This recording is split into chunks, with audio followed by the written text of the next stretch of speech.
watching Where Are They Now with your host, Dianne Hart. Now here's Dianne. Good evening. Welcome to Where Are They Now? Tonight I have the pleasure of interviewing a singer, a songwriter, a producer, a musician, and an entrepreneur in the music industry, Mr. Alan Lindsey, better known as Al Lindsey. How are you tonight? Doing fine. What about yourself? I'm blessed and highly favored. I don't have any real complaints. Those I have, I'm going to keep. I can respect that. We're going to jump right in. Where are you from? I was born in Virginia in a little town called Gordonsville. Removed from Virginia when I was about 8 years old to Detroit. So I'm primarily a Detroit resident. Received my education there. Before that, I worked for EMS in Detroit. I did 3 years in the military as a medic. Got out and was hired by the fire department, Detroit Fire Department. I was an EMT paramedic. Did that kind of for about 8 years. Got injured on the job. Went back to school. Got my undergrad degree from University of Detroit Mercy. I graduated from the PA program at the U of D. Got my graduate degree from the University of Nebraska. During all this time doing this educational piece, I was knocking the door on music. Started singing when I was about 13 years old. Prior to that, I had a fascination for poetry. So that's actually what led me to music. I started singing in groups in Detroit when I was about 15, 16 years old. And so that's how that's all started, from the church. Now, all the time while I'm working for EMS and the time that I was in the military, I would entertain the troops. I sang, I performed. While in the military, I actually opened up for Jimmy Walker of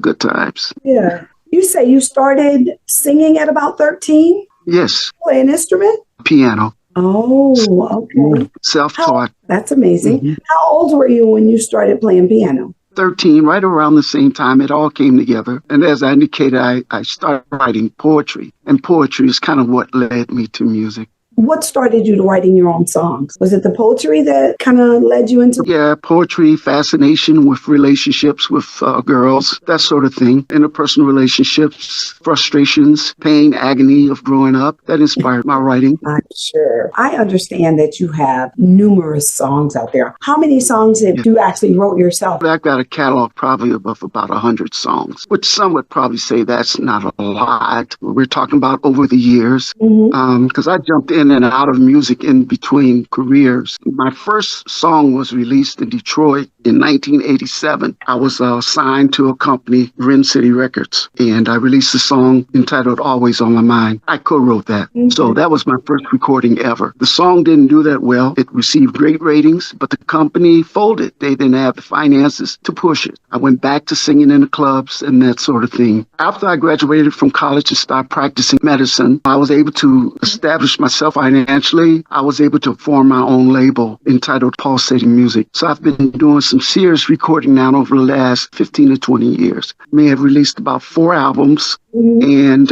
some of my music has been on other albums as well. My music is very popular in the UK. So I think I've been on about 3 different albums through collaboration over in the UK. But I've released 4 albums here in the States. And that's been followed by 5 singles. It's about a total of 9 to 10 releases over the last 20 years. Have you been collaborating with some other entertainers? Oh, sure. It's kind of crazy because when that tune was released, although I was under contract with another company, I was collaborating with Lawrence Payton of the Four Tops. But I was in and out of that studio all of the time. I was there in their rehearsals. I would sing with them. I never did any shows with them, but I lived at that studio for 3 years. More recent collaborations over the last 4 or 5 years, a couple of females out of the UK. So basically that's where that is. Who inspired you to just really get you started on the music side? Any particular other entertainers that really inspired you? Sam Cooke, Marvin Gaye, David Ruffin, Teddy Pendergrass, Luther Vandross, Will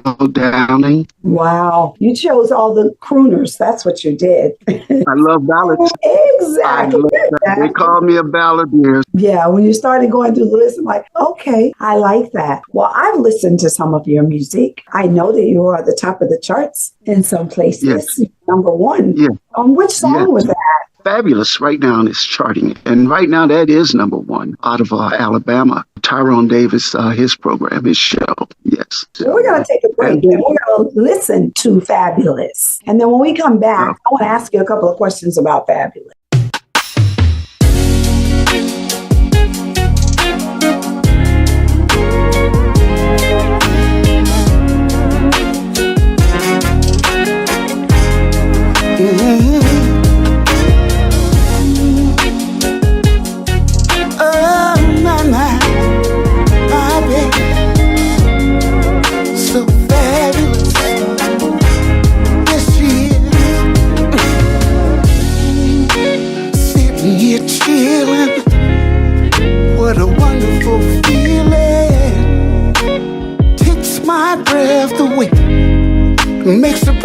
sunshiny day in a land of make-believe.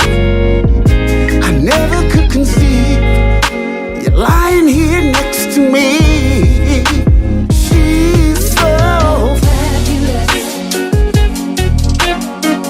My boo is so marvelous.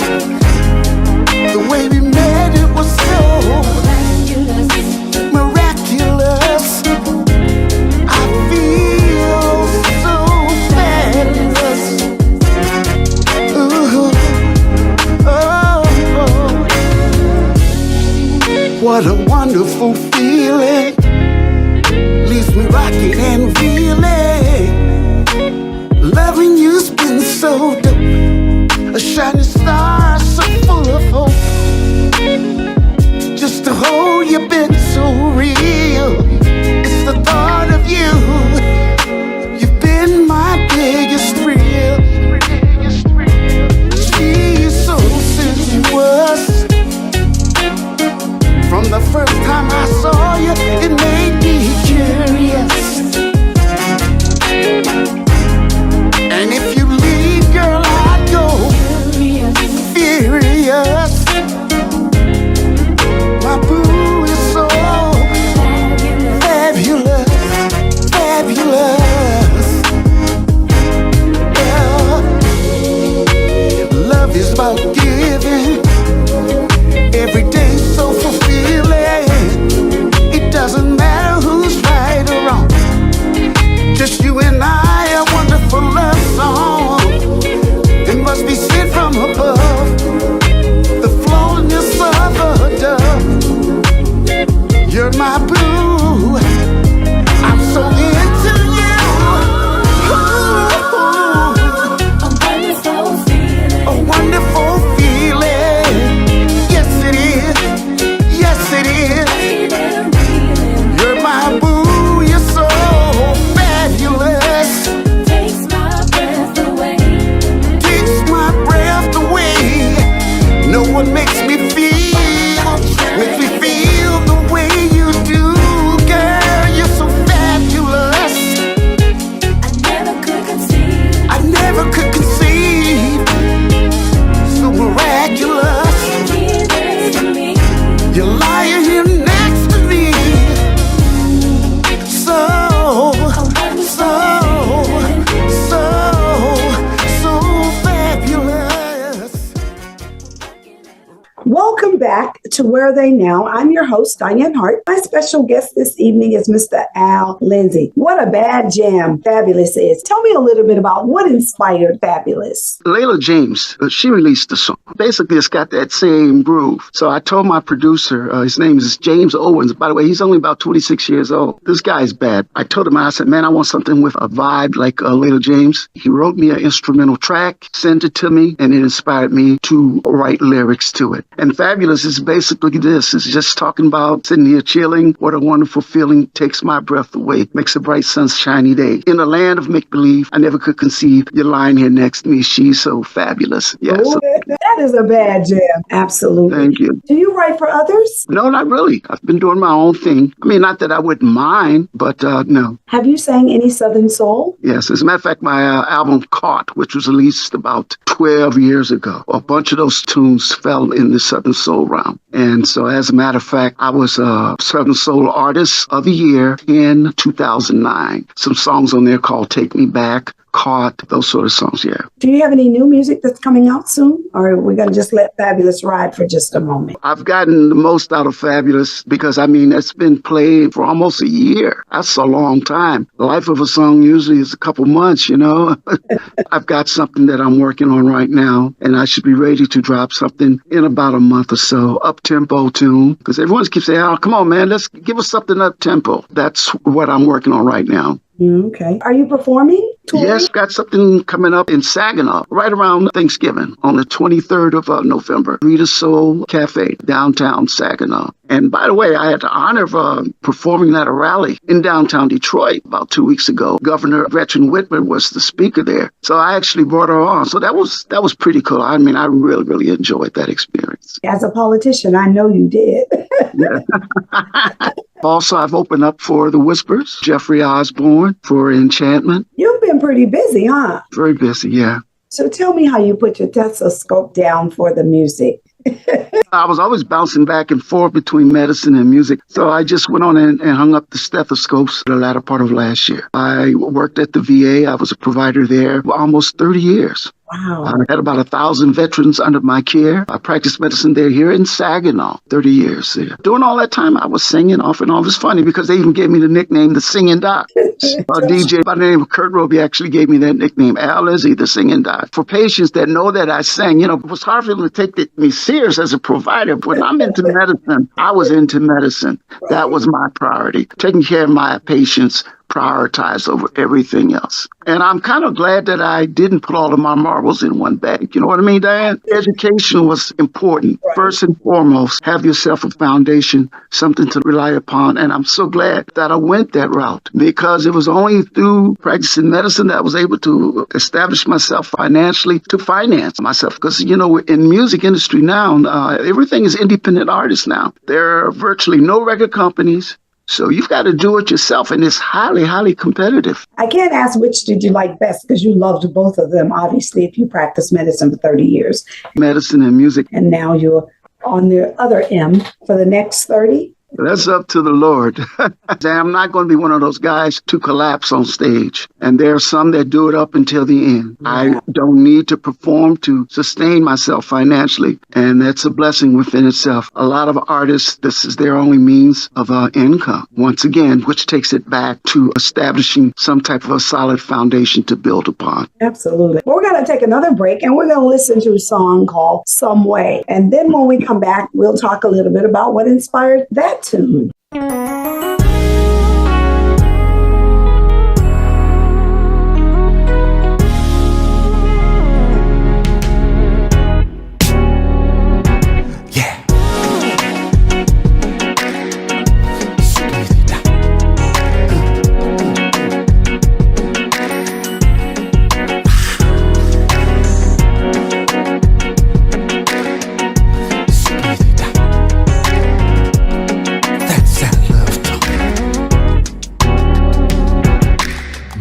Difference who you are. Love comes from the heart. Oh, you can't tear it apart. No, you take it wherever you go. Just like a flower needs rain, true hearts will sustain over time. Don't you know that love will find its some way straight to your heart. Girl, it's your kiss, your smile drives me away.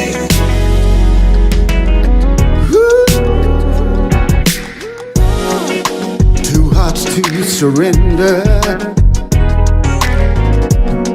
Enchanted land of splendor,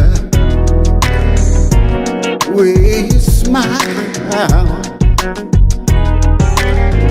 you simply drive me wild. A story of two hearts, dare to never part. Don't you know, love will.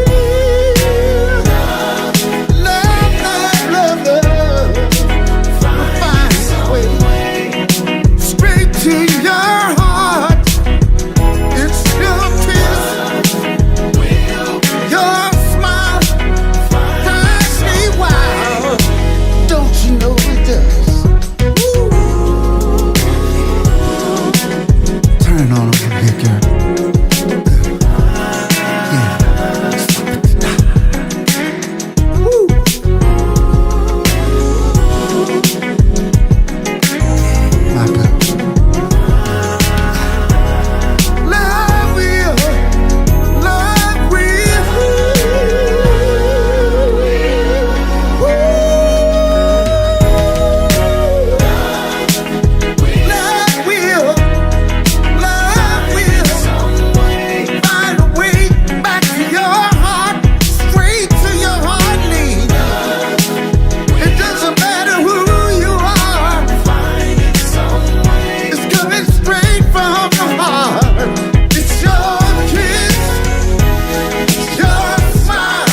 Welcome back to Where Are They Now? I'm your host, Dianne Hart. My special guest tonight is Mr. Al Lindsey, the singing doctor. Mr. Eminem. Music and medicine.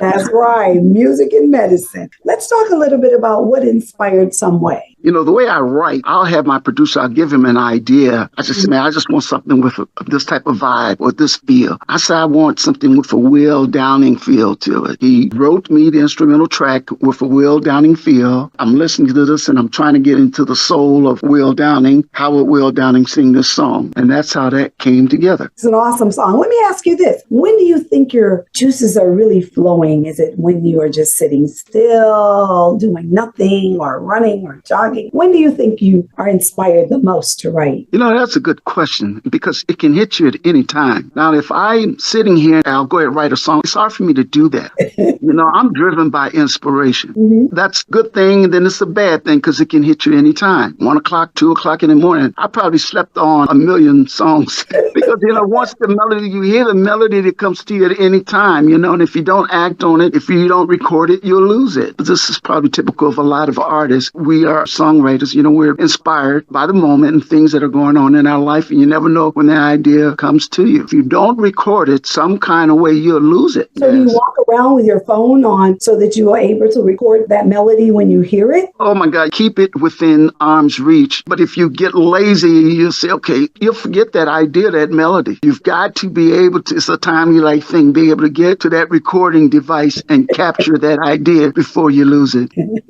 That's absolutely phenomenal, because sometimes when I'm thinking, I'm like, write it down, because if you don't, it'll be a fleeting moment. You're like, dang, what was I trying to remember? Obviously, you're very, very talented because of the number of songs that you have written anyway. If you give me a focus, if you narrow it down, but just to sit here, I mean, because of all the possibilities, you see. What social platforms can your fans find you on? Oh, all of them. Deezer, iTunes, YouTube, Spotify, all of the formats. Type in Al Lindsey. The music catalog pops up. And I think on YouTube, I probably got about 60 songs out there. I mean, you can listen to Al Lindsey on YouTube for 2 or 3 hours. Does anybody else in your family sing or play? That's a good question, because I was always wondering where did my inspiration to sing came from. My mom. And my mom was my biggest supporter. But my mom, while she was living, God bless her soul, never talked about her music. My mom took me to see David Ruffin when I was about 19, 20 years old. It was my mom. Like I said, never talked about her singing. I heard that my mom had a beautiful voice. Back then in Virginia, when the gospel groups would come into town, the Five Blind Boys, the Dixie Hummingbirds, they actually tried to get my mom to go tour with them. That's how beautiful a voice my mother had. But her mother would not allow her to go. But they tell me my mom had a beautiful voice. I hate the idea that I never really had the opportunity to talk with her about those experiences because she never let me know. And I found that out after the fact. Oh, wow. Let me ask you this. As an ultimate professional, both in the medical field and in the music world, what would you tell these new up-and-coming young people that they need to do to achieve just a portion of what you have achieved over your lifetime? It's like when you're constructing a house and you're trying to construct a house that's going to weather the storms, you got to lay down a solid foundation. And the foundation is education, incorporating that into one's life experiences. But you got to have something solid. The music industry is not like it was back in the day. If you were talented, you know, record companies sign you up, they finance a project for you and get your name out there. But now everything is upon the artist. If you're not solidified and if you're not established somewhere financially, you're not going to cut it in the music industry outside of doing it for the love of it. The record sales and selling music through downloading platforms does not generate much revenue. It really doesn't. When you're doing it for the love of it, you know, it can keep driving towards that thing. And while you're in your pursuit, be grounded and solidified financially. You've got to be able to survive. And there are a lot of starving musicians out there. The way the economy is, we don't know which way things are going. Education is the key. No guarantees. True. So when we talk about them being educated, so many of them don't want to consult with attorneys or people that could help them if they got a contract, if they were fortunate enough to sign with a record label. What advice do you have for them when it comes to that legality of making sure that they're solid? Chances of that even happening to even get that point to negotiate is very unlikely. That's almost like trying to hit the lottery. That's just how challenging and tough it is. So learning the business part of it is cool. I'm encouraging you, if this is something that you want to do, you first and foremost have to get yourself established, some type of a career path. Education doesn't always necessarily mean college, but some trade, a craft, something that can sustain you. The chances of getting signed by a record company, there's very few of them. Terrestrial radio at one time, we could click on the radio, especially in the African American community, we click on the radio, we could hear all the hits. That's not so much anymore now. Most of your radio is syndicated programs. Tom Joyner that comes on, and he's syndicated all over the country. He's on for 3 or 4 hours. And how many songs do you hear during those 4 hours? Very few. How many new artists are introduced? None. Terrestrial radio, you can knock that off. Well, when you got internet, thank God the emergence of internet radio and social media, there's very little revenue that's generated by music that's played on internet radio. So the idea of knowing that your music is out there, and even though you're being charted, the financial reward may not necessarily be there. You have to sell,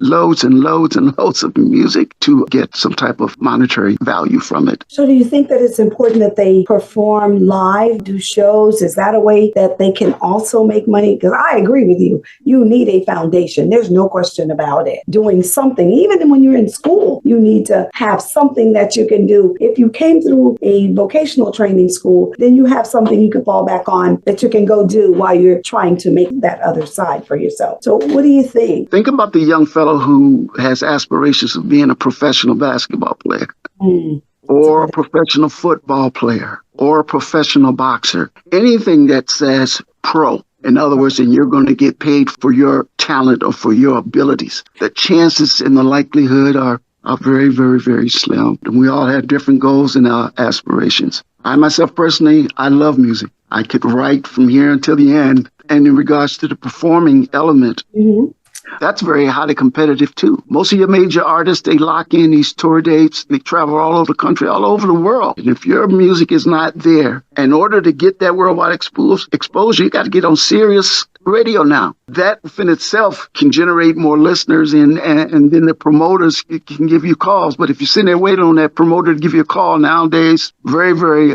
unlikely.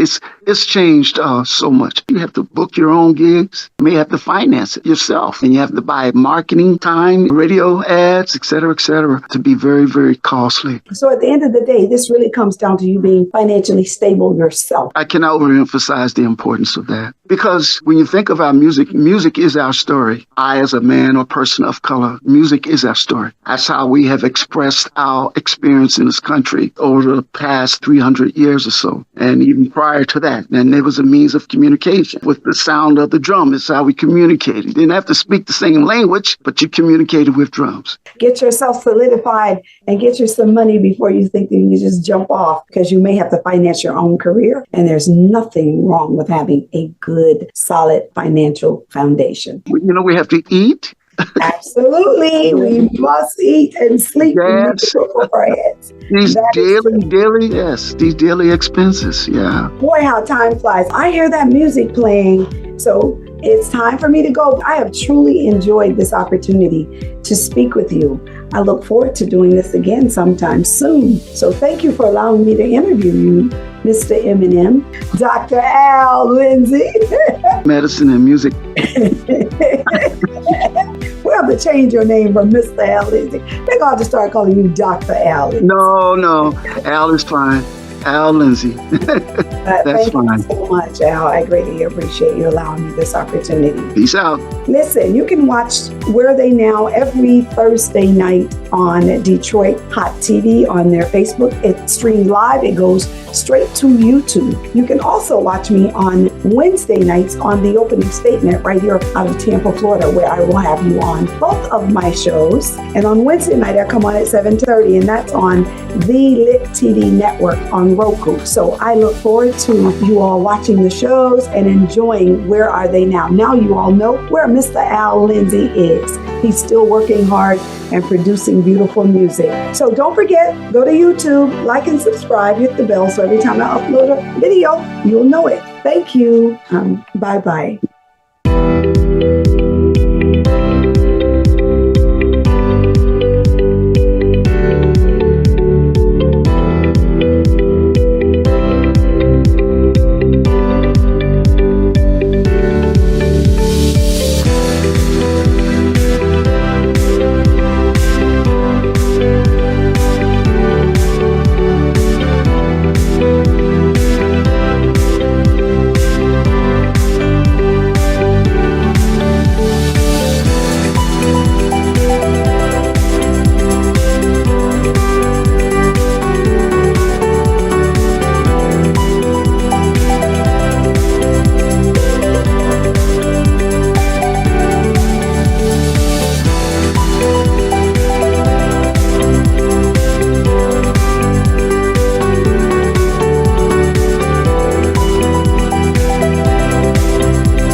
It's a new day for Detroit radio. It's internet radio. Make sure you're streaming in your car. Terrestrial radio can't do what we do because we are setting a new standard in Detroit. The best Detroit artists are here, along with all your national favorites. The most music 24/7 by all your local favorites, like Anita Baker, Michael Henderson, Kim, So how did you find your way back in and the Dramatics. If they're from Detroit, they're heard here. This is where Detroit turns for R&B from yesterday and today. 24 karat magic in the air. Detroit Hot Radio.